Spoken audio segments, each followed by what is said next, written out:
Bismillahirrahmanirrahim. Assalamualaikum warahmatullahi wabarakatuh. Halo teman-teman, kami dari kelompok 5 yang beranggotakan saya, Juviona Nur Khalilah, dan teman-teman saya yaitu Saya Malia Permata Alam. Dan saya Yanis Febriani. Kami akan memberikan info mengenai major depression. Oke, apa sih major depression itu? Major depression atau gangguan depresi mayor adalah gangguan mood di mana seseorang merasakan kesedihan dan tidak mampu merasakan kesenangan dalam durasi waktu tertentu lalu hilang, namun seringkali kembali muncul di kemudian hari. Gejala-gejala dari gangguan depresi mayor meliputi A. Suasana hati yang tertekan. Dalam hal ini, individu bisa merasakan tertekan hampir sepanjang hari atau hampir setiap hari. Selain itu, individu juga bisa merasakan kesedihan, putus asa, bahkan menangis. Kondisi semacam ini menyebabkan individu menjadi lebih mudah tersinggung. Lalu gejala selanjutnya ada sedih dan kehilangan minat pada kegiatan yang biasanya menyenangkan. Dalam hal ini, individu kehilangan minat untuk melakukan aktivitas, baik itu aktivitas sehari-hari ataupun aktivitas yang sangat disenanginya. Selanjutnya, ada kenaikan atau penurunan berat badan. Dalam hal ini, individu merasa gagal dalam usahanya untuk menaikkan dan menurunkan berat badan. Lalu gejala selanjutnya D, susah tidur atau justru tidur berlebih. Dalam hal ini, individu mengalami perubahan pola tidur yang drastis. Individu mulai dari tidur tidak bisa tidur dengan nyenyak sampai tidur yang berlebih. Selanjutnya, ada agitasi atau keterbelakangan psikomotor. F, kelelahan atau kehilangan energi. Dalam hal ini, individu bisa merasakan kelelahan atau kehilangan energi. Selain itu, individu merasa kesulitan untuk melakukan kegiatannya sehari-hari.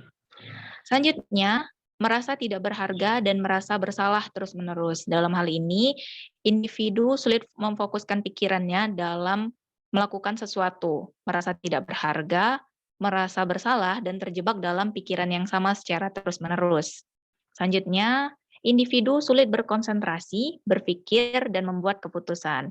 Dan gejala yang terakhir dari gangguan depresi mayor adalah individu memikirkan tentang kematian dan bunuh diri. Dalam hal ini, individu memikirkan tentang kematian secara berulang. Namun bukan hanya ketakutan akan kematian, tapi individu juga memikirkan tentang ide bunuh diri dengan rencana tertentu.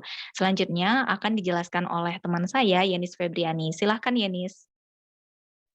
Terima kasih, Joviona. Selanjutnya ada penyebab. Penyebab yang pertama ada emosi yang tidak stabil, di mana neurotisisme atau afektivitas negatif adalah faktor resiko yang mapan untuk timbulnya gangguan depresi mayor. Dan tingkat tinggi tampaknya membuat individu lebih sering untuk mengembangkan episode depresi sebagai respon terhadap peristiwa kehidupan yang penuh tekanan. Penyebab yang selanjutnya adalah lingkungan, di mana pengalaman yang membuat stres dikenal sebagai pencetus, ada atau tidak adanya peristiwa kehidupan yang merugikan di dekat permulaan episode tidak tampaknya, tidak memberikan panduan yang berguna untuk prognosis atau pemilihan pengobatan. Penyebab selanjutnya ada genetik dan fisiologis, di mana genetik dan fisiologis ini bermasalah dalam hubungan keluarga, pertemanan, atau hubungan lainnya. Anggota keluarga merupakan tingkat pertama dari individu dengan gangguan depresi, memiliki resiko gangguan depresi mayor 2 hingga 4 kali lipat lebih tinggi daripada populasi umum. Dan penyebab selanjutnya ada pikiran buruk tentang diri sendiri, tentang dunia, dan masa depan. Selanjutnya akan disampaikan oleh Amalia Permata Alam. Silahkan, Amalia. Baik, terima kasih Yunis. Selanjutnya, saya akan menjelaskan tentang penanganan dalam major depression. Yang pertama, ada terapi psikodinamika. Terapi psikodinamika ini membantu klien membuat perubahan yang menyehatkan dalam hubungan mereka. Lalu yang kedua, ada terapi perilaku. Fokusnya untuk membantu pasien mengembangkan kemampuan sosial atau interpersonal. Yang ketiga, ada terapi kognitif. Terapi kognitif membantu seseorang mengenali dan memperbaiki pola pikir yang disfungsional. Lalu penanganan yang terakhir adalah penanganan biomedis. Dalam major depression, penanganan biomedis yaitu menggunakan terapi elektrokonvulsif. Lalu kalau teman-teman bertanya, siapa saja ya orang-orang yang mungkin dapat mengalami gangguan depresi mayor ini, kelompok kami akan menjelaskan orang-orang yang memiliki kemungkinan untuk mengidap gangguan depresi mayor. Orang-orang ini adalah yang pertama, orang-orang yang berpisah atau bercerai. Orang-orang yang berpisah atau bercerai ini memiliki tingkat depresi lebih tinggi dibandingkan saat mereka menikah atau tidak bercerai. Bercerai ini yang pasti bukan tujuan dari pernikahan ya, teman-teman, tapi tetap ada beberapa pasangan yang memilih untuk bercerai karena alasan demi kehidupan atau demi kebaikan pasangan ini masing-masing. Tapi tetap apapun alasan dari perceraian ini, dampak perceraian akan dirasakan oleh masing-masing pasangan. Lalu yang kedua, orang yang ditinggalkan pasangan atau kematian dari pasangan. Kepergian pasangan hidup pastinya bukan perkara yang mudah dan kematian pasangan ini juga bisa menjadi pukulan bagi pasangan yang ditinggalkan. Lalu yang ketiga ada kehilangan pekerjaan. Di masa pandemi COVID-19 ini seperti yang sudah kita tahu, banyak orang-orang yang kehilangan pekerjaannya di PHK ataupun dipecat dari tempat mereka bekerja.